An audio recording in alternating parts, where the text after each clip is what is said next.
All right, I am here with Bruce Campbell. If you are at this website, then you already know who this man is. Star of stage and screen. Well, at least the screen.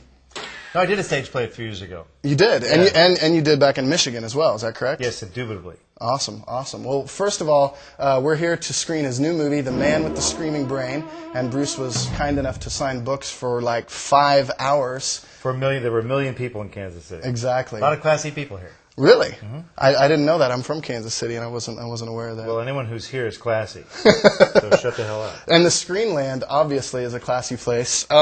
First question I wanted to ask you was, in your first book, If Chins Could Kill, which was great, by the way, it's kind of like it's a nonfiction biography about an actor, a working actor. And this new book is fiction, but it's about a character named Bruce Campbell. Yeah, well, that way I figured I wouldn't sue myself if I put myself in the book.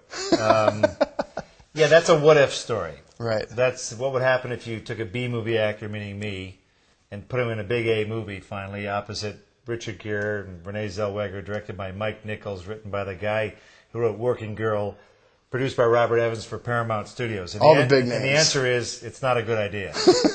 Because I sort of single-handedly, take this big Hollywood movie down. Right. But what are you going to do? It's a fantasy lived out, basically. Nice. Now, the first book was also kind of the same deal, where it's an unpretentious look at the film industry. Did you get? Well, the first book was a look at the other side of the film industry that the media doesn't cover. Right. 99% of the film industry is not Bruce Willis. That's only 1%. Right. Yet 99% of the media loves to cover the 1%.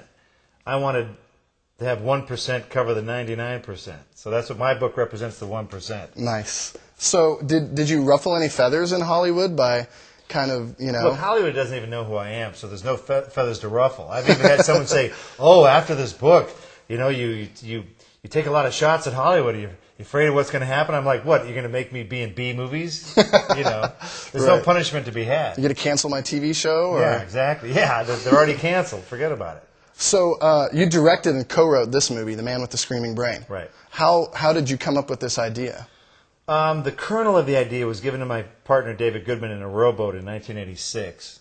That long ago? Yeah, a long time ago. It took 19 years to make the movie. Wow. So it's a weird movie, So I don't know. That may be the reason. But we couldn't get the money. We got part of the money, most of the money. Deals kept falling through left and right. We approached so many companies over so many years, we made it into a DVD extra. Then on the DVD, we have a chalkboard of the 80s, the 90s, oh my God. And the new millennium. Right. Of every company we took it to. We drew charts and graphs, and it was ridiculous how we got the money. Finally, Sci-Fi Channel put up half, and a German tax fund put up the other half. So it's nuts. That's awesome. Now, I also noticed that Stacy Keach is in the movie. Yeah, we got one real actor. When you were directing him, I mean, this is Mike Hammer. He's like an old school tough guy. Did you have to tell him what to do? Were you like... No, like with it, I've directed television before. Stacy's done television, and I worked with him in another movie, so I knew he wasn't crazy.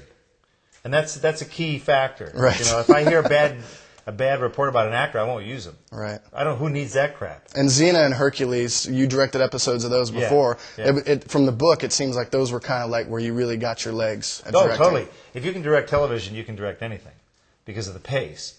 And Stacy knew the pace of television too. But with him, you just have to treat him with respect. You have to have a reason why you want him to do certain things.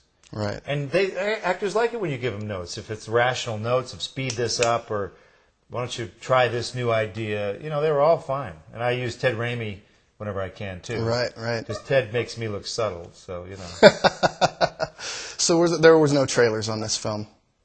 Trailers? Yeah. Did any actors have any trailers or any? Oh yeah, they got their trailers. Amenities. Yeah. Yeah. It's Bulgaria. You still have the basics. They're just shitty trailers. That's all.